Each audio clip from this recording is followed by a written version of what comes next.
जम्मू काश्मीरमध्ये सुरू असलेल्या मुसळधार पावसामुळे परिस्थिती गंभीर बनलेली आहे। काश्मीरच्या सहरखड नदीला पूर आलेला आहे आणि या पुरामुळे जम्मू पठाणकोट मार्गावरील पूल खचलेला आहे। पोलीस आणि स्थानिक प्रशासन घटनास्थळी दाखल झालेले आहे। सुरक्षेच्या कारणास्तव पुलावरील वाहतूक बंद करण्यात आली आहे। तर गेल्या काही दिवसांमध्ये जम्मू काश्मीरमध्ये मुसळधार पाऊस बरसतोय। अनेक ठिकाणी भूस्खलनाच्या घटना घडलेल्या आहेत। आता जम्मू काश्मीरमध्ये पूर आलेला आहे। काश्मीरच्या सहरखड नदीला पूर आलाय आणि या पुरामुळे जम्मू पठाणकोट मार्गावरील पूल हा खचलेला आहे। त्यामुळे या पुलावरील वाहतूक पूर्णपणे बंद करण्यात आली आहे। सोबतच पोलीस आणि स्थानिक प्रशासन घटनास्थळी दाखल झालेले आहे।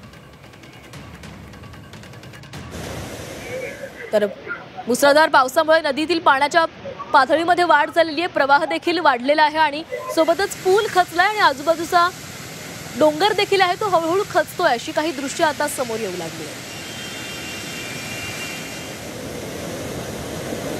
तर आता सुरक्षेच्या कारणास्तव पुलावरील वाहतूक बंद करण्यात आलेली आहे। घटनास्थळी प्रशासन पोहोचलेलं आहे आणि त्या ठिकाणी अलर्ट ठेवण्यात आला आहे।